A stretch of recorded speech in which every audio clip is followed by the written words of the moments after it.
공부를 수요일마다 하게 될 텐데 오늘은 사도행전 전체 개관에 대해서 말씀을 드리도록 하겠습니다. 우선 1장 1절서부터 11절까지 말씀을 먼저 읽겠습니다. 이게 아마 개관을 대신하는 그런 말씀이기도 하기 때문에 제가 1절서부터 11절까지 읽도록 하겠습니다. 데오빌로여, 내가 먼저 쓴 글에는 무릇 예수께서 행하시며 가르치시기를 시작하신부터 그가 택하신 사도들에게 성령으로 명하시고 승천하신 날까지의 일을 기록하였노라. 그가 고난받으신 후에 또한 그들에게 확실한 많은 증거로 친히 살아계심을 나타내사 40일 동안 그들에게 보이시며 하나님 나라의 일을 말씀하시니라. 사도와 함께 모이사 그들에게 분부하여 이르시되 예루살렘을 떠나지 말고 내게서 들은 바 아버지께서 약속하신 것을 기다리라. 요한은 물로 세례를 베풀었으나 너희는 몇 날이 못되어 성령으로 세례를 받으리라 하셨느니라. 그들이 모였을 때 예수께 여쭈어 이르되 주께서 이스라엘 나라를 회복하심이 이때니까 하니 이르시되 때와 시기는 아버지께서 자기의 권한에 두셨으니 너희가 알 바 아니요 오직 성령이 너희에게 임하시면 너희가 권능을 받고 예루살렘과 온 유대와 사마리아와 땅끝까지 이르러 내 증인이 되리라 하시니라. 이 말씀을 마치시고 그들이 보는데 올리어 가시니 구름이 그를 가리어 보이지 않게 하더라. 올라가실 때에 제자들이 자세히 하늘을 쳐다보고 있는데 흰옷 입은 두 사람이 그들 곁에 서서 이르되 갈릴리 사람들아 어찌하여 서서 하늘을 쳐다보느냐. 너희 가운데서 하늘로 올려지신 이 예수는 하늘로 가심을 본 그대로 오시리라 하였느니라. 여기까지만 읽었습니다. 살아계신 우리 주님 뭘 보는 것 같아서 저희들이 섬기고 있는 우리 주님이 죽은 가운데서 부활하셔서 승천하시고 이제 다시 오시겠다고 말씀하시고 승천하신 후에 예수님 육체는 이 땅에 계시지 않기 때문에 그리스도를 전파하는 그런 사역을 사도들로 하여금 제자들로 하여금 감당하게 하기 위해서 또 믿는 자들 속에 역사하시는 그 하나님을 나타내기 위하셔서 예수님 가신 후에 성령님을 이 세상에 보내주시는 그런 약속을 여기 하고 있고 사도행전 초반에서부터 성령님께서 이 땅에 강림하시는 그 일로부터 시작이 되는 것이 사도행전이다 이렇게 볼 수 있습니다. 그러니까 복음서에서 예수님께서 육신으로 오셔서 우리 인간들을 위한 구원을 다 이루시고 그리고 그 다 이루어지신 구원을 어떻게 예루살렘으로부터 전 세계 땅끝까지 이르러 이 하나님의 말씀이 전해지느냐 하는 그런 내용이 사도행전에 기록이 되어 있습니다.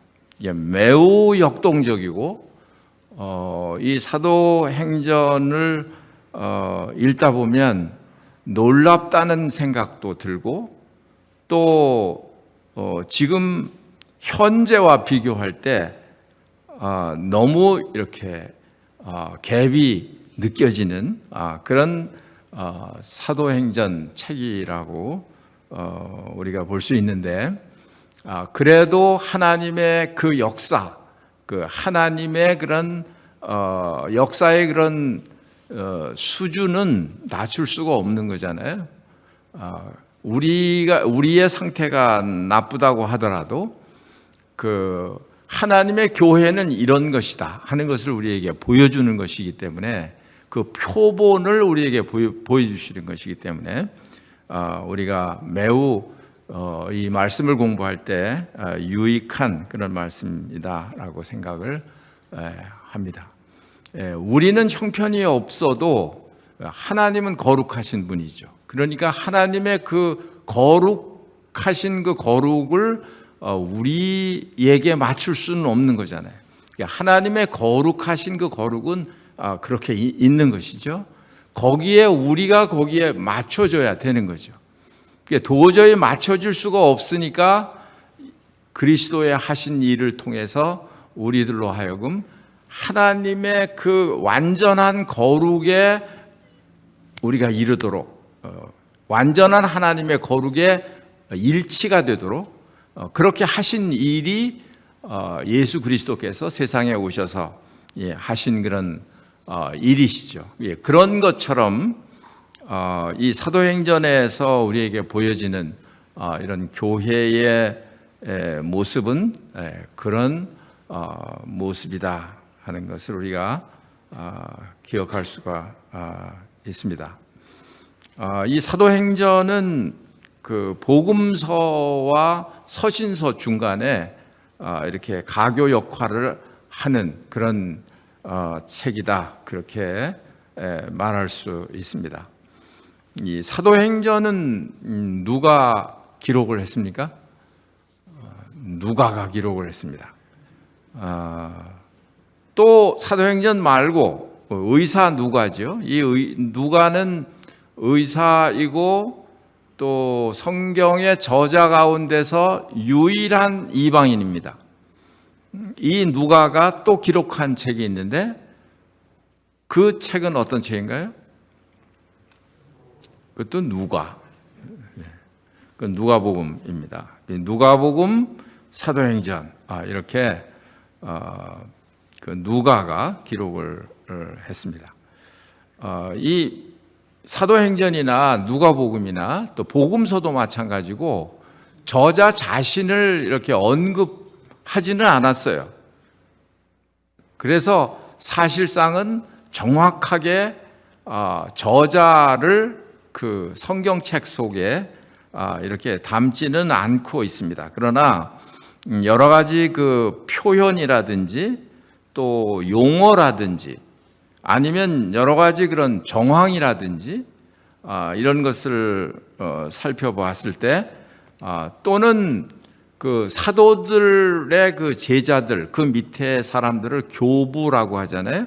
그 뭐 폴리캅이라든지 또 이그나티우스라든지 이레네우스라든지 이런 그 교부들이 이 누가복음과 사도행전이 누가가 기록했다 하는 것을 인정하고 있기 때문에 우리는 이 성경책 속에 저자가 언급이 되어 있지 않지만 그러나 우리는 그렇게 의심 없이 그 저자가 누가다 하는 것을 우리가 볼 수가 생각할 수가 있습니다.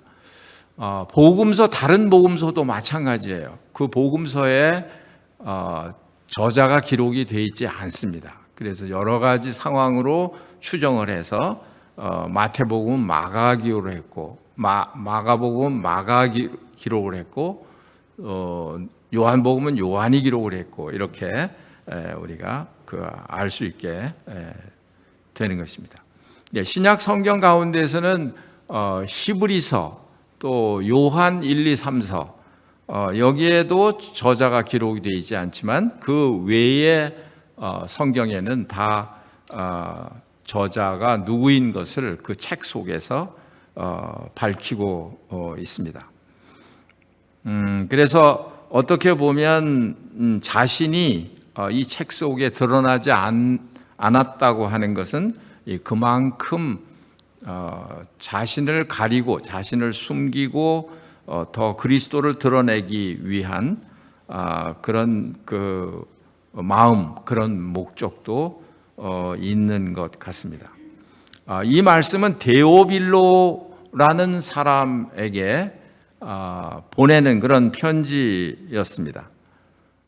데오빌로는 하나님을 사랑하는 자, 하나님의 친구, 뭐 이런 뜻이 있기 때문에 많은 사람들이 이것은 어떤 가상인물이라고 생각을 했습니다. 그러니까 하나님을 사랑하는 모든 자들에게 주시는 그런 말씀이다, 이렇게 생각을 했는데, 누가복음 1장에 보면 같은 말로 시작을 하고 있습니다.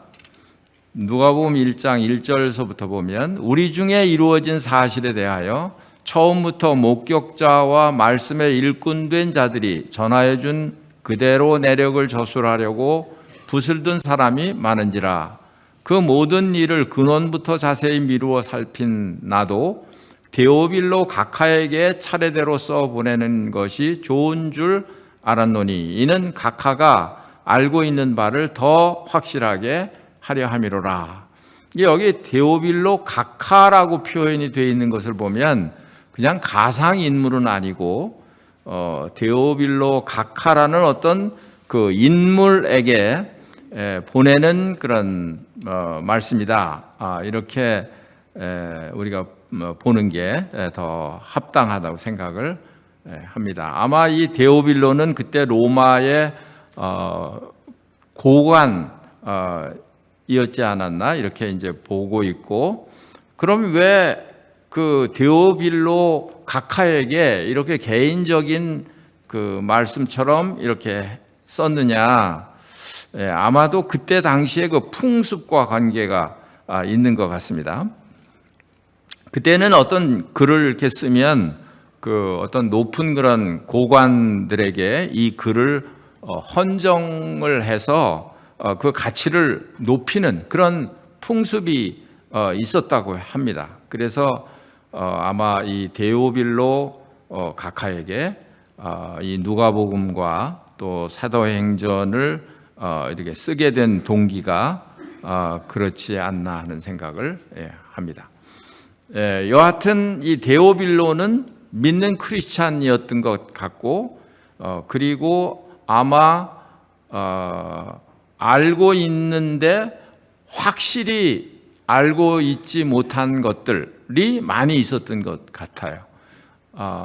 저희들도 마찬가지 아닙니까? 알고 있는데 확실하게 더 알아야 될 필요가 있기 때문에 이 누가복음과 사도행전을 이렇게 연이어서 이렇게 보내는 것을 볼 수가 있습니다. 누가복음은 뭐 AD 62년경에 기록을 했고, 사도행전은 그 후에 1년 후에 그 AD 63년에 기록한 것으로 되어 있습니다.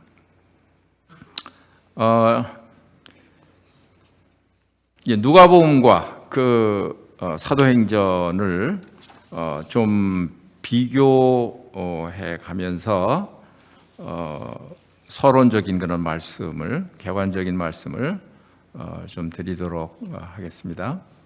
여기 데오빌로여, 내가 사도행전 1장 1절입니다. 데오빌로여, 내가 먼저 쓴 글에는, 그러니까 이 먼저 쓴 글은 어떤 것을 말하는 것일까요? 먼저 쓴 누가복음을 말하겠죠. 먼저 쓴 글에는 무릇 예수께서 행하시며 가르치시기를 시작하심부터 그가 택하신 사도들에게 성령으로 명하시고 승천하신 날까지의 일을 기록하였노라. 여기 성령으로 명하셨다고 했는데 뭘 명하셨을까?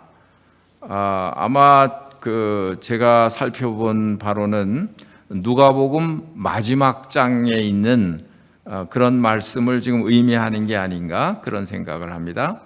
누가복음 24장 46절 말씀 좀 펴서 같이 읽으셔도 좋겠습니다. 24장 46절에 또 이르시되 이같이 그리스도가 고난을 받고 제3일에 죽은 자 가운데서 살아날 것과 또 그의 이름으로 죄사함을 받게 하는 회개가 예루살렘에서 시작하여 모든 족속에게 전파될 것이 기록되었으니, 이게 이제 사도행전에서 전개될 그런 일들인데, 그런데 예수님께서 이미 벌써 제자들에게 이런 말씀을 미리 지금 하고 계시는 거죠.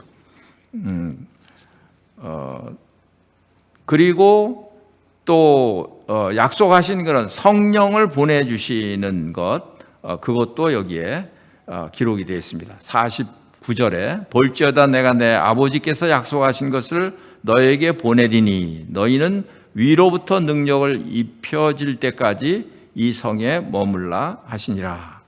그러니까 예수님께서 승천하신 후에 이 그리스도를 전파하는 일은 좀 소강 상태에 있었던 것 같습니다. 그리고 예수님께서 말씀하신 대로 성령이 오시기까지 성령의 능력이 입혀줄 때까지 기다리라 하는 거였죠. 그래서 이제 사도행전에서 그 성령께서 임하셔서 이렇게 강림하셔서 성령을 충만케 하시는 이런 그 역사를 우리가 볼 수가 있습니다.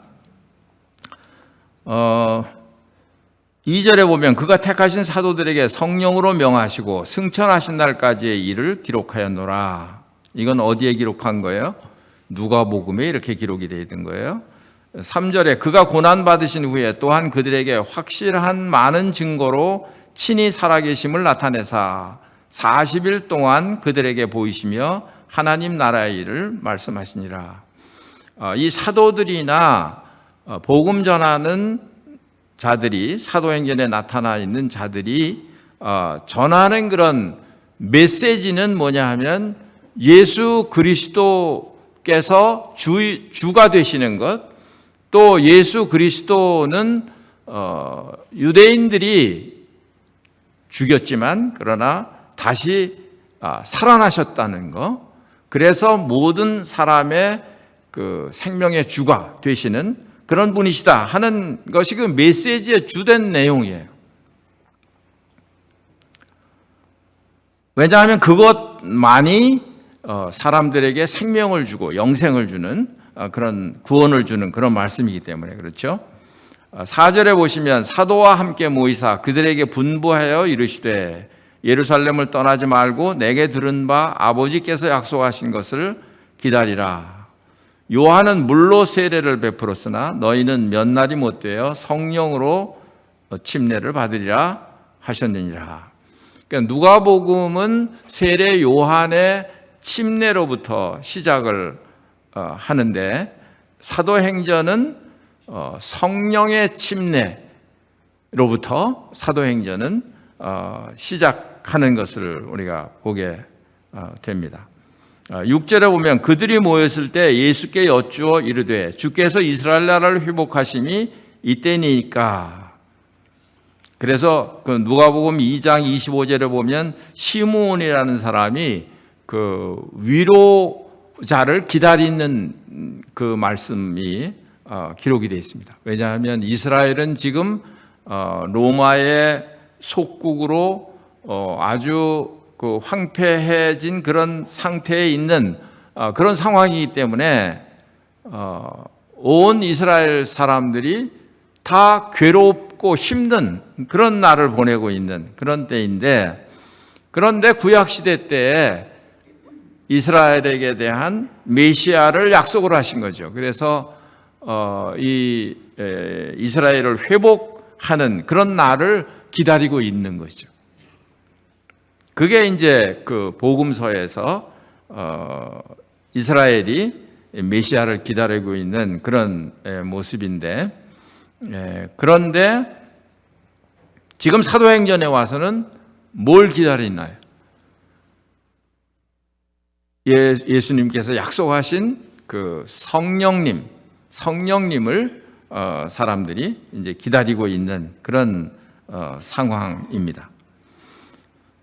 이스라엘 나라 회복에 대한 이야기를 하니까 예수님께서 이르시되 내가 때와 시기는 아버지께서 자기의 권한에 두셨으니 너희가 알 바 아니요.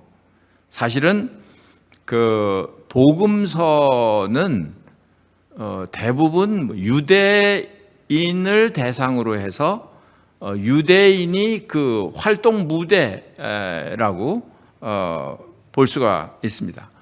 또 마태복음에나 누가복음에나 뭐 다른 복음서의 마지막 부분에 예언을 하는, 앞으로 어떻게 될 것에 대해서 예언을 하는 그런 말씀이 기록이 되어 있는데, 이것도 대부분 그 유대인에게 해당되는 그런 그 예언의 말씀을 하고 있죠. 그러니까 그 복음서는 유대인들에게 대한 이런 예언들, 그런 어떤 중심에 있어서 그렇게 그 사역이 전개됐다고 한다면, 사도행전은 유대인을 뛰어넘어서 사마리아와 땅 끝까지 이르러서 이 구원의 메시지가 전파되는 이런 그 역사로 사도행전이 기록이 되어 있는 것을 볼 수가 있습니다. 그래서 이 사도행전은 교회의 그런 탄생을 알리는 그런 책이기도 합니다.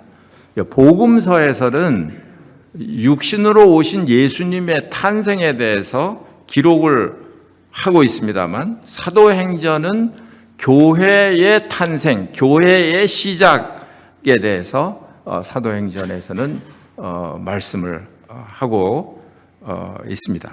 그러니까 새로운 그런 그 탄생,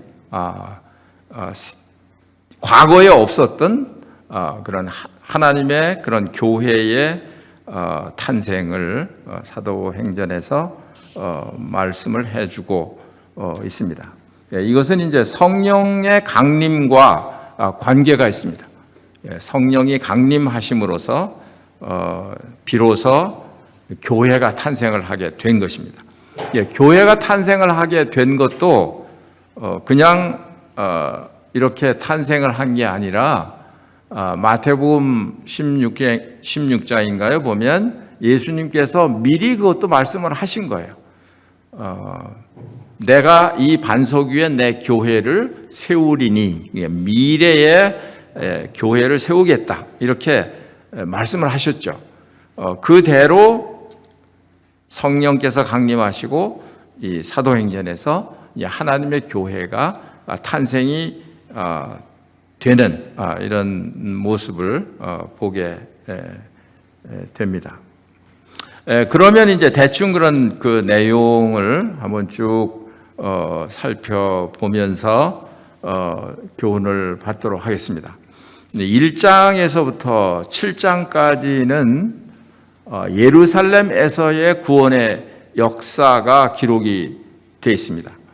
1장 8절에 말한 대로 오직 성령이 너희에게 임하시면 너희가 권능을 받고 예루살렘과 온 유대와 사마리아와 땅끝까지 이르러 내 증인이 되리라 하시니라. 이 8절에 있는 말씀이 사도행전에서 이렇게 펼쳐지고 있는 것이죠.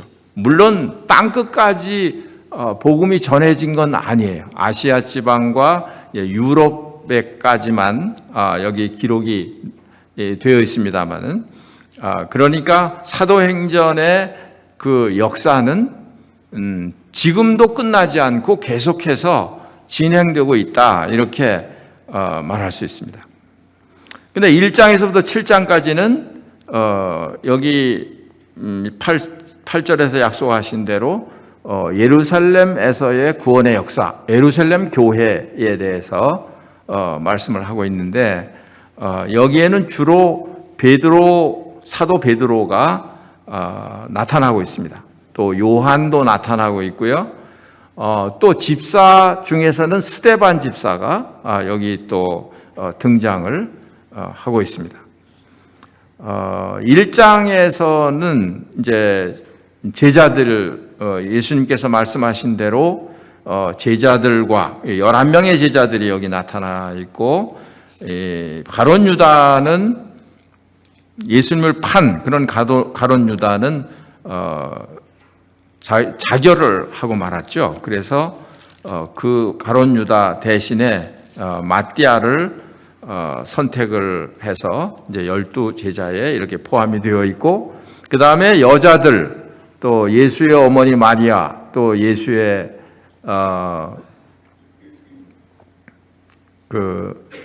다른 그런 동생들이 거기에 모여서 함께 기도하고 있는 그런 장면을 볼 수가 있습니다.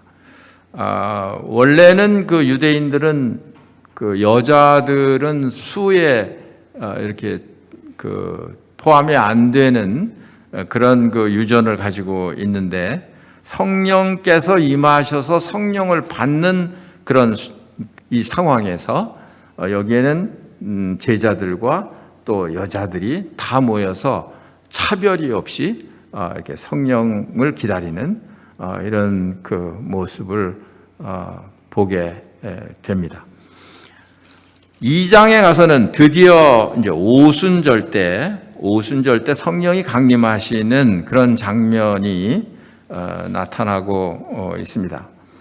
우리가 지금까지 공부한 그 유대인의 7절기에 대해서 공부할 때 오순절은 언제 어떻게 계산을 한다고 그랬죠? 오순절은 초실절서부터 50일을 지난 50일째 되는 날이 오순절입니다.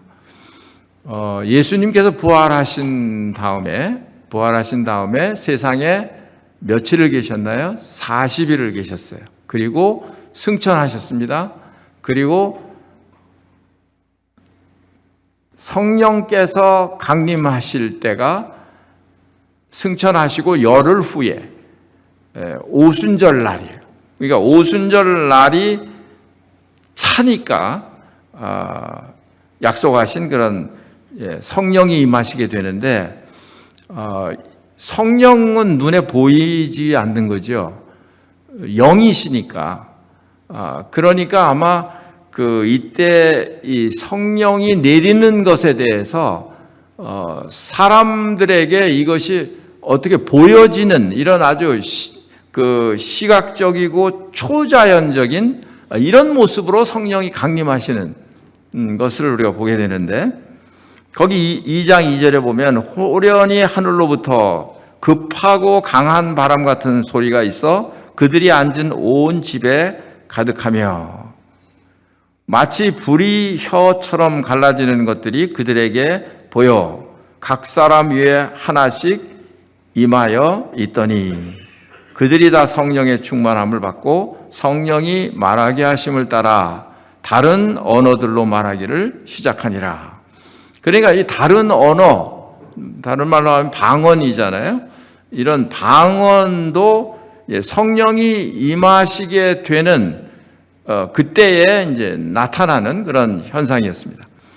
여기에 나타나 있는 방언은 요즘에 어떤 교회들에서 하고 있는 그런 방언이 전혀 아닙니다. 이것은 외국어예요. 외국어.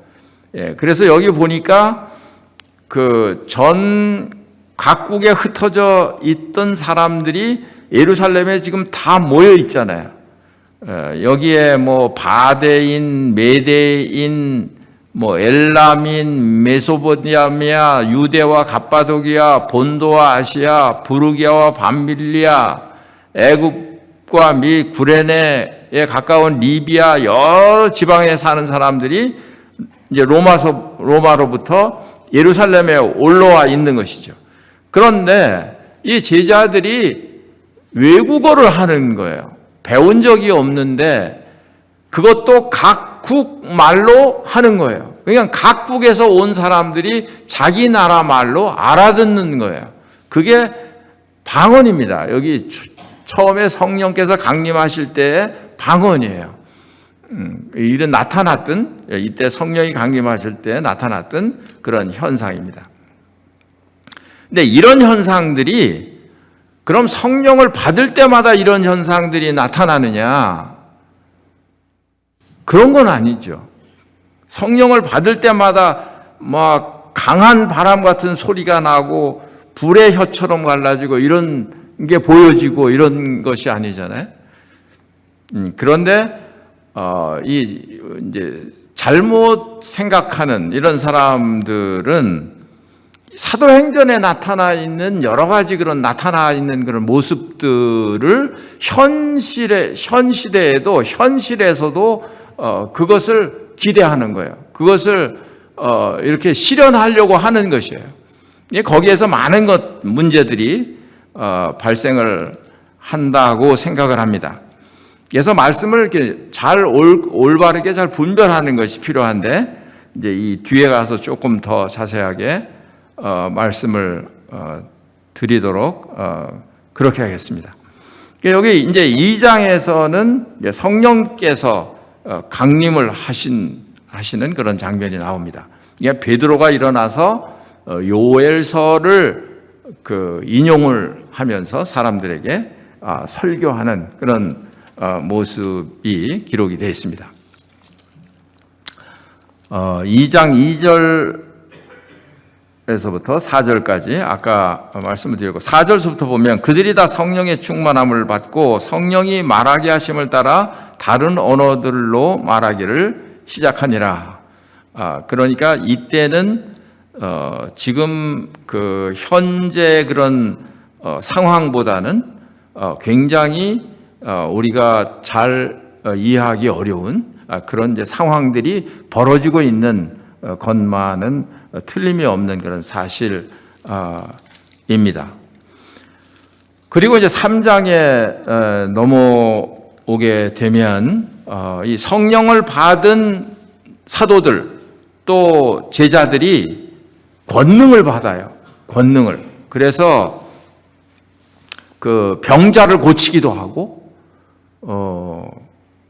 여러 가지 그런 표적과 이적을 기사를 행하는 그런 모습으로 나타나 있습니다. 여기 3장에서도 미문에 앉아서 나면서부터 걷지 못하는 이런 사람이 베드로와 요한을 이렇게 쳐다보니까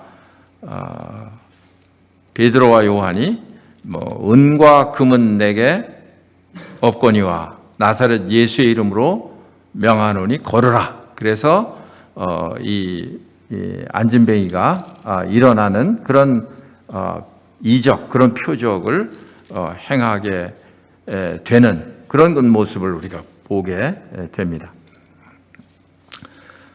그 다음에 이제 4장으로 넘어가면 베드로가 또 다윗을 들어서 말씀을 증거합니다. 성령께서 임하셨는데도 불구하고 성령은 단독으로 역사하지 않는 모습을 보게 되고 이 베드로나 이런 사도들이 하나님의 말씀, 물론 구약 성경이죠. 구약 성경에 있는 하나님의 말씀을 가지고 사람들에게 전하고 있는 그런 모습을 우리가 보게 되지 않습니까?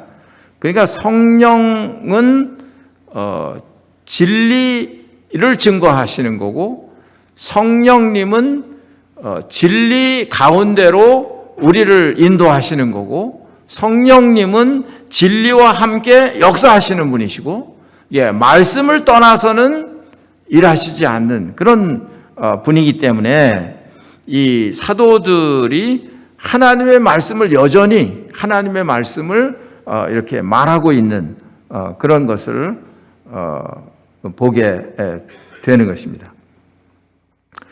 그런데 이 사도들 마음속에는 하나님의 말씀을 전하는데 담대함이 있었어요. 담대함. 그게 성령께서 나타나는 그런 특징 중에 하나였습니다. 4장 29절 말씀에 보시면 주여 이제도 그들의 위협함을 굽어 보시옵고 또 종들로 하여금 담대히 하나님의 말씀을 전하게 하여 주시오며 손을 내밀어 병을 낫게 하시옵고 표적과 기사가 거룩한 종 예수의 이름으로 이루어지게 하옵소서 하더라. 빌기를 다함에 모인 곳이 진동하더니 무리가 다 성령이 충만하여 담대히 하나님의 말씀을 전하니라. 그러니까 성령께서 강림을 하셔서 제자들에게, 사도들에게 성령으로 충만하게 하신 그 결과, 그 이유는 뭐냐면 하나님의 말씀을 담대히 전하게 하기 위한 것이었죠. 성령님 자체가 목적이 아니라 이 하나님의 말씀을 전달하기 위해서, 담대하게 전달하기 위해서. 왜냐하면 이때 당시에 유대인들이나 또 이방인들도 마찬가지고 이 예수 그리스도의 부활에 대해서, 구원에 대해서, 또 예수 그리스도께서 하신 그런 일에 대해서 증거하는 일에 있어서 다 반대했기 때문에 그렇죠. 핍박하고 반대하고 말을 못하게 하고 그렇게 했기 때문에 이 사도들, 하나님의 말씀을 전하는 이런 사도들은 예수님의 따라다니면서 예수님의 행적을 보고 또 예수 그리스도의 죽음과 또 예수 그리스도의 부활을 목격한 이런 사람들이고, 또 성령께서 강림을 하셔서 이런 사실에 대해서 성령께서 마음속에 확신을 주시고 이렇게 증거하시기 때문에 이 사도들은 이 담대함으로 이 하나님 말씀을 전했다, 이런 그 기록을 볼 수가 있습니다. 그 다음에 초대교회 때 특징 중에 또 하나는 성도들 간의 그런 아주 뜨거운 그런 사랑이었습니다. 32절에 보면, 4장 32절에 보면 믿는 무리가 한 마음과 한 뜻이 되어 모든 물건을 서로 통용하고 자기 재물을 조금이라도 자기 것이라 하는 이가 하나도 없더라. 사도들이 큰 권능으로 주 예수의 부활을 증언하니 무리가 큰 은혜를 받아 그 중에 가난한 사람이 없으니 이는 밭과 집 있는 자는 팔아 그 판 것의 값을 가져다가 사도들의 발 앞에 두매 그들이 각 사람의 필요를 따라 나누어 줌이라. 이것은 강제적으로나 아니면 그 억지로나 이렇게 하는 게 아니었습니다. 그것은 성도들이 마음에 자원하는 그런 마음, 또 주님을 사랑하는 마음, 또 같은 주님을 통해서 구원함을 받은 성도들을 사랑하는 마음, 이런 마음에서 이렇게 기쁜 마음으로, 기쁜 뜻으로 이렇게 했던 것이죠. 이런 이제 모습을 볼 수가 있고, 그 다음에 이제 5장으로 넘어오면 거기 아나니아와 삽비라가 등장을 하게 되는데, 이 아나니아와 삽비라도 이 위에 말한 그런 헌신, 그런 사랑을 이제 나타내기는 나타내는데, 이 아나니아와 삽비라는 순수하지 않았던 거죠. 이런 사랑과 헌신에 있어서 육신적으로 할 때 그런 위험을 보여주는 것이 이 아나니아와 삽비라 이 사건을 통해서 볼 수가 있습니다. 그러니까 이거 포장된 그런 헌신, 왜냐하면 이제 땅을 팔아서 다 드리는 것처럼 하면서 일부를 숨겼기 때문에 이것을 베드로는 이제 성령을 속였다, 이렇게 말을 하고 이 아나니아와 삽비라가 이렇게 죽게 되는 이런 아주 안타까운 그런 상황을 보게 됩니다. 그 다음에 이제 5장 18절에서부터 우리가 주목을 해야 하는데, 이때는 이렇게 제자들이 권능을 가지고 이적과 표적을 행하기도 하고, 또 하나님의 그런 성령의 역사가 아주 강력하게 이렇게 역사되는 그런 때인데도 불구하고 5장 18절에 보시면 사도들을 잡아다가 옥에 가두었더니, 그런 말씀이 나와요. 옥에 갇히기도 하는 거예요. 19절을 보니까 주의 사자가 밤에 옥문을 열고 끌어내어 이르되, 또 주의 사자가 옥에 갇힌 그 베드로를 끌어내기도 하고, 이런 이제 그 모습들을 보게 되는데, 40절에 보시면 그들이 옳게 여겨 사도들을 불러들여 채찍질하며, 이런 그 권능을 가지고 있는 제자들인데, 사도들인데, 이런 사도들도 뭘 맞았다고요? 채찍질을 맞았다고요. 채찍질을. 예수의 이름으로 말하는 것을 금하고 노니 사도들은 그 이름을 위하여 능욕받는 일에 합당한 자로 여기심을 기뻐하면서 공회 앞을 떠나니라. 그러니까 하나님께서, 성령께서 지켜주셔서 이 사도들이 승승장구하고 아무 어려움도 없고 복음만 전하고 이런 게 아니었다는 거예요. 그러니까 이런 복음을 전하는 데 있어서는 이런 책짓도 맞고 옥에 갇히기도 하고, 이렇게 또 7장에 가시면 스데반이 순교하는 장면이 나와요. 순교하는 장면. 그러니까 하나님께서 선택을 하셔서 하나님의 일에 쓰이는 이런 이 사도들이 우리가 생각하는 것처럼 이렇게 막 명예스럽고, 물론 명예스러운 거죠. 하나님 앞에서 볼 때 명예스럽고, 이렇게 생각할 수 있습니다만, 그러나 그 하나같이 고난을 당했다 하는 거예요. 하나같이 옥에 갇히기도 하고 매도 맞고 또 순교를 당하기도 하고. 그 스데반도 하나님의 말씀을 전하지 않으면 순교당할 일이 없는 거죠. 그런데 하나님의 말씀을 전해도 유대인들에게 과거의 역사부터 쭉 말을 하는 거예요. 하나님이 이렇게 했는데 너희가 이렇게 불순종을 했고, 결국은 하나님께서 선지자를 보냈고 또 그리스도를 보냈는데도 너희들이 받아들이지 않고 그렇게 죽였다. 아주 직설적으로 유대인의 가슴에 그냥 못이 박히도록 그렇게 말씀을 전하니까 유대인들이 참을 수가 없는 거죠. 그러니까 돌로 쳐서 스데반이 순교를 당했습니다. 헛된 죽음일까요? 전혀 아니죠. 전혀. 헛된 죽음이라면 하나님께서 이렇게 허용하시지 않겠죠. 그러니까 그리스도의 증인으로서 산다고 하는 것은 죽을 수도 있다. 그런 거죠. 욕을 먹을 수도 있다. 핍박을 받을 수도 있다. 손해를 볼 수도 있다. 그런 것이죠. 이게 성경 전체가 우리에게 가르쳐 주는 거예요. 예수님 믿으면 축복받고, 예수님 믿으면 건강하고, 또 예수님 믿으면 부요하게 되고,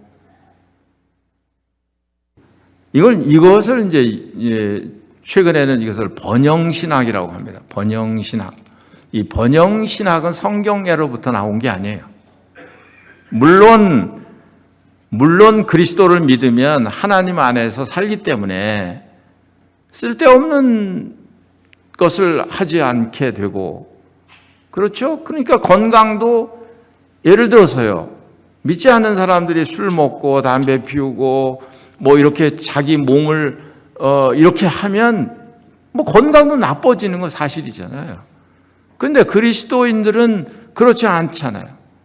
몸이 하나님의 성전인 것을 알고 잘 이렇게 간수를 해야 되는 것이고, 그냥 몸을 망가뜨리는 이런 어떤 음식이나 이런 것을 막 섭취해서는 안 되는 것이고, 그러니까 더 건강할 수도 있고, 그렇죠. 함부로 막 돈을 쓰지도 않으니까, 허랑방탕하지 않으니까, 그러니까 돈을 더 모을 수도 있고, 물론 일반적으로 그렇습니다. 그렇지만 예수님을 믿기 때문에 그 사람이 번영을 한다, 예수님을 믿기 때문에 그 사람이 건강하다, 그런 건 아니라는 거예요. 그렇게 되면 어떻게 되냐 하면 병든 사람은 다 그냥 죄인이에요. 건강한 사람만 축복받은 사람이에요. 가난한 사람은 잘못된 사람이에요. 부자래야 돼요. 그것은 성경에 가르치고 있는 그런 말씀이 아닌 것이죠. 예수님을 보아도 그렇고 제자들을 보아도 그런 것입니다. 그렇지 않아요. 십자가의 길이죠. 자기를 부인하고 자기 십자가를 지고 나를 쫓을 것이니라. 그거죠. 주님도 그렇고 주님을 따르는 제자들도 그렇고 우리도 마찬가지고. 그래서 주님을 따르는 데는 이런 많은 고난이 따르게 된다 하는 것이에요. 이게 1시간 더 하면 안 되나요? 저는 이렇게 항상 시간이 이렇게 모자라나 모르겠어요. 죄송합니다. 이게 시간을 잘 맞춰서 해야 되는 건데. 그 다음에 이제 8장에서부터 보면 이제 유대와 사마리아의 그런 구원의 역사, 그런 성령의 역사가 시작이 되는 것을 볼 수가 있습니다. 거기 8장 1절에 보면 그날에 예루살렘에 있는 교회에 큰 박해가 있어 사도 외에는 다 유대와 사마리아와 모든 땅으로 흩어지니라. 그런 말씀이 나옵니다. 그러니까 이것은 사도들이 나가서 복음을 전했다기보다는 그 예루살렘에 있는 교회에 핍박이 일어나니까 이때 등장하는 인물이 누구냐 하면 사울이에요. 사울. 바울의 전 이름 사울. 살기가 등등해서 교회를 아주 멸절하기 위해서 이게 앞장서는 그런 사울. 그래 이런 또 스데반이 순교를 당하고 이렇게 되니까 자연히 예루살렘 교회가 사도들 외에는 다른 지방으로 이렇게 피신을 하게 되는 거죠. 그러니까 그 피신한 사람들이 나가서 그냥 입을 다물고 있는 게 아니라 계속해서 이 그리스도를 전파하게 되어서 유대와 사마리아의 복음이 전해지는 이런 이제 역사가 되었던 것을 볼 수가 있습니다. 이것도 마찬가지예요. 핍박이 없었으면 얼마나 좋을까? 핍박이 없었으면 오히려 하나님 말씀을 전할 자유가 있고 그래서 더 하나님 말씀을 잘 전파할 수 있지 않을까라는 생각을 우리가 가질 수도 있는데 그런데 그렇지 않았습니다. 하나님의 뜻은 이런 핍박이 일어나는 것도 하나님께서 허용하신 거예요. 뭘 위해서요? 복음 전파를 위해서. 그러니까 우리는 짧은 생각으로 잘 이해가 안 갈 수도 있겠지만 그러나 하나님께서는 이걸 다 보시는 거죠. 그러니까 핍박을 당하든지 평안하든지 그런데 우리 믿는 사람들은 일희일비해서는 안 된다. 그러면 주님 못 따라간다.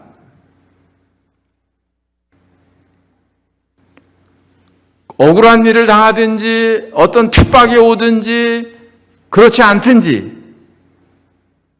모든 것이 합력해서 선을 이루는 게 하나님의 뜻이에요. 그러니까 우리가 생각할 때는 우리 판단으로 이거는 나쁜 일, 이거는 좋은 일 이렇게 판단을 하잖아요. 그렇지 않다는 거예요. 나쁜 일 같이 보여도 그게 나에게 좋은 일이 될 수 있는 것이고 좋은 일 같이 보여도 결국은 그게 나에게 나쁜 일이 될 수 있는 것이고 그러니까요. 그 세상에 나타나는 그런 사람들의 기준에서 판단하는 그것을 가지고 어떤 신앙이나 좋고 나쁨이나 하나님의 뜻이다 아니다라는 거나 이런 것을 판단해서는 안 된다 하는 것이죠.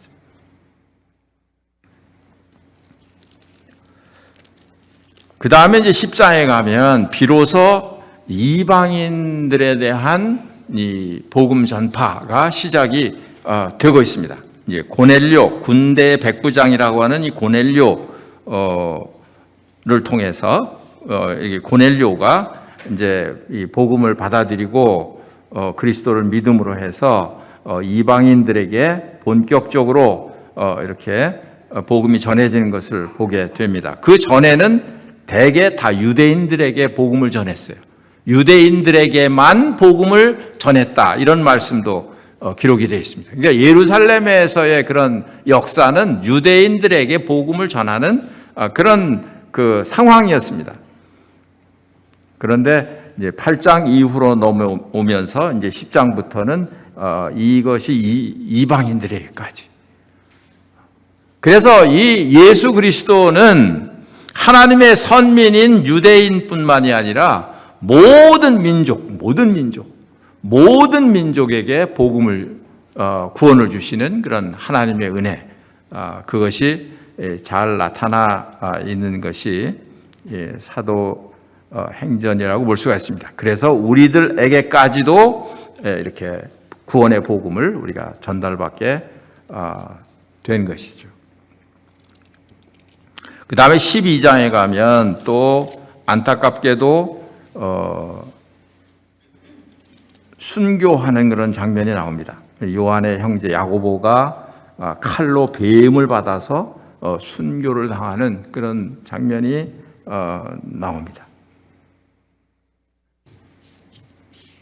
아까 그런 이제 그 번영 신학에 대해서 말씀을 드렸습니다만, 그 다음에 이제 13장에서부터는 끝장까지 28장까지는 땅 끝까지 이르는 구원의 역사, 땅 끝까지 이르는 그 성령의 역사가 기록이 되어 있는데, 여기에서부터는 바울이 회심한 바울이 다메섹 도상에서 이제 그리스도를 만나고 난 다음에 이 바울을 하나님께서 선택을 하셔서 이 이방의 복음을 전하는 그런 그 사도로 이렇게 부르시고, 또 이 바울도 마찬가지로 엄청난 그런 권능, 엄청난 능력, 그런 것을 가지고 있었지만, 그러나 그 바울도 엄청난 많은 그런 고난, 말도 못하는 그런 그 고난을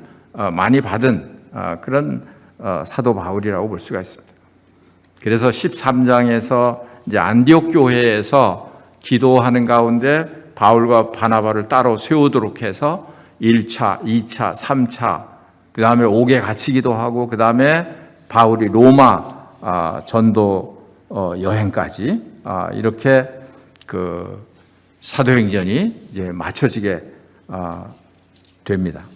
아까도 서두에 말씀드렸듯이 땅 끝까지 복음이 전파된 건 아니죠.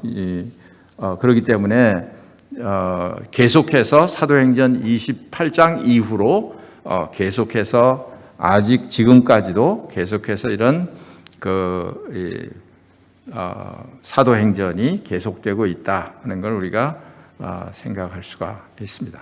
짧게 한마디만 더 이 사도행전을 말씀을 마치기 전에 말씀드릴 게 있는데, 그게 뭐냐 하면 요즘 그 뭐 JMS 맞죠? JMS 뭐 해서 그 사이비 종교들이 너무 그 사회의 이슈가 되고 있고 이렇게 공분을 사고 있는 그런 상황인데, 그런 사람들의 그런 이 특징에 대해서 몇 가지를 말씀을 드리고 마치려고 합니다. 성경에서 창세기, 이런 사이비 종교 이단들이 가장 그 왜곡하고 악용하는 책이 창세기예요. 창세기. 그 다음에 요한계시록. 그 다음에 한 가지 더 말한다면 사도행전이에요.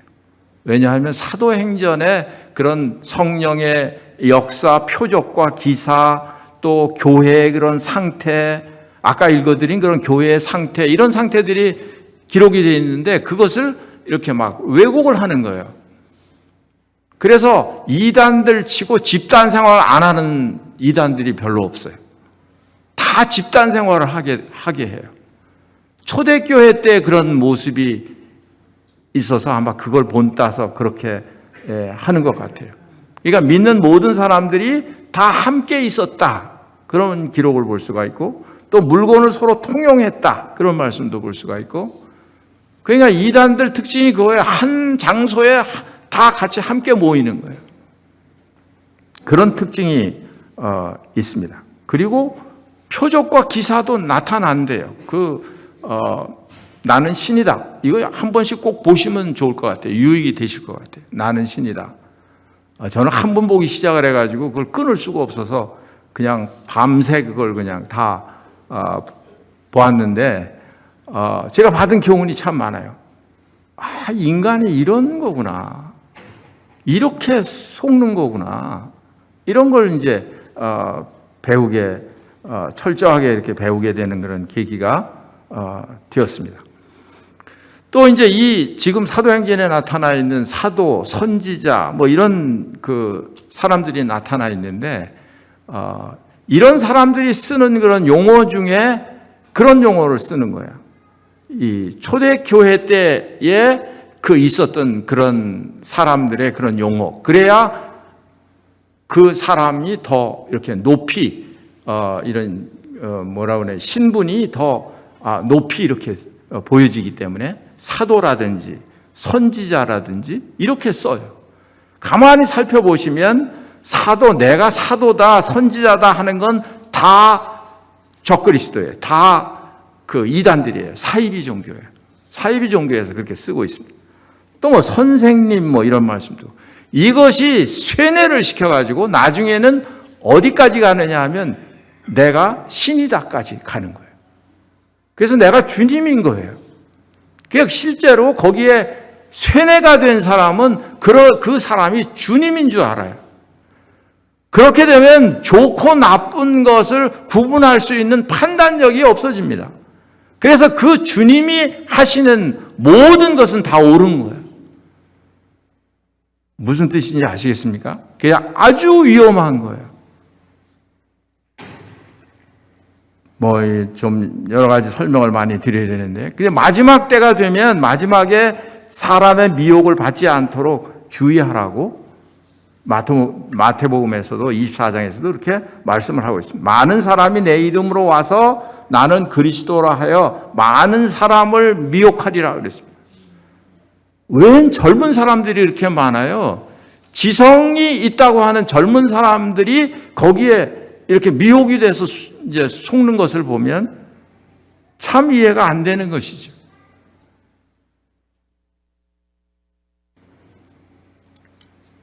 그 다음에 이제 특징이 뭐냐 하면 성경 외에 새로운 계시가 있다고 말해요. 그러니까 자기를 그렇게 높여놓은 다음에 하나님이 나에게 계시하신다는 거예요. 그러니까 내가 말하는 건 다 하나님의 뜻이라는 거예요. 다 내가 말하는 건 다 하나님의 말씀이라는 거예요. 이게 위험한 거예요. 위험한 거예요. 새로운 계시가 없어요. 성경 66권으로 하나님의 모든 계시를 여기에 성령의 감동하심을 받아서 담아 놓았습니다. 새로운 계시가 있다고 하는 것은 그건 가짜예요.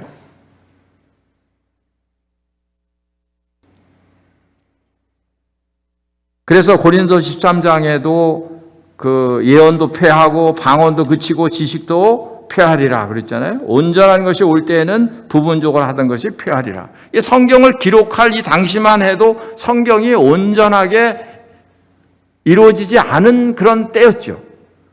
그러니까 하나님께서 다른 어떤 초자연적인 방법으로 그렇게 역사를 하실 수밖에 없는 그런 때였습니다. 또 그냥 이것이 특별한 경우예요.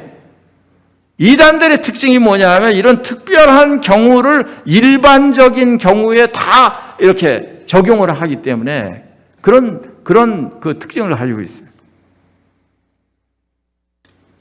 예, 성경 66권, 이 하나님의 말씀, 이 외에는 어떤 계시도 하나님께서 하시지 않는다. 그 다음에 세 번째로는 안수를 통해서 능력과 은사가 전이된다고 하는 거예요.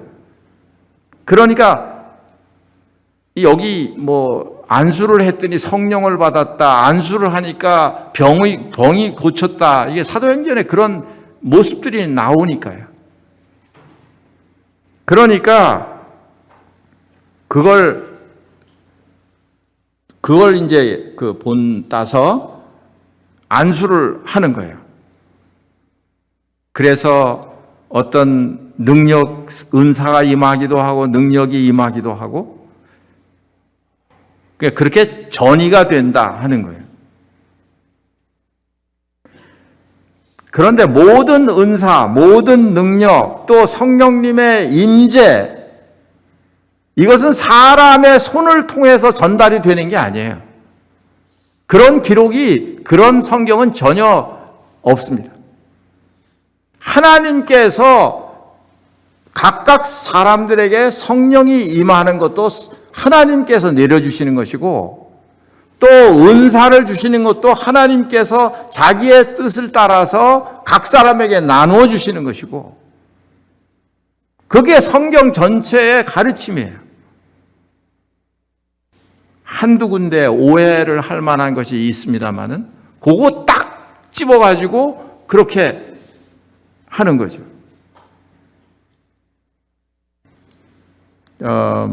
로마서 1장 11절에 보면 내가 너희 보기를 간절히 원하는 것은 어떤 신령한 은사를 너희에게 나누어 주어 너희를 견고하게 하려 함이니, 사도 바울이 이런 말씀을 하신 거죠.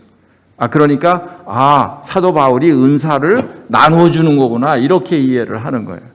그런데 여기에 있는 이 은사는 카리스마라는 그런 헬라어인데 어떤 경우에 또 이 말이 쓰였느냐 하면 로마서 6장 23절에 죄의 싹은 사망이요 하나님의 은사는 그리스도 예수 우리 주 안에 있는 영생이니라 할 때 그 하나님의 은사도 같은 카리스마예요.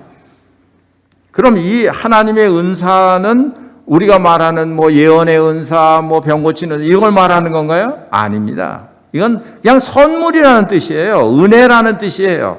그냥 축복이라는 뜻이에요. 속죄의 은혜, 그 하나님의 은사, 선물, 그런 뜻이에요. 그게 어떤 특별한 안수를 통해서 전이가 되는 그런 능력이라든지 은사가 아니다 하는 거예요.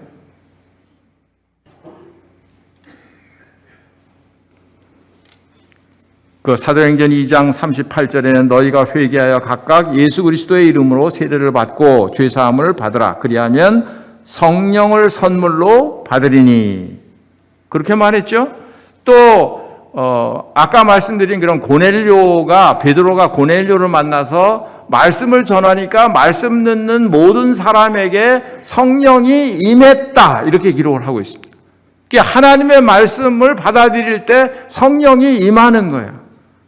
그리스도를 믿을 때 하나님께서 성령을 선물로 우리에게 주시는 것이에요. 사람의 손을 통해서 전달이 되는 게 아닙니다. 성령은 그런 성령님이 아니세요. 그러니까 그렇게 가르치고 그렇게 행하는 그런 사람들을 따라가서는 안 돼요. 위험한 거죠. 성경의 가르침이 아니에요. 결국은 이제 이 사람들의 결국은 뭐냐 하면 돈이에요.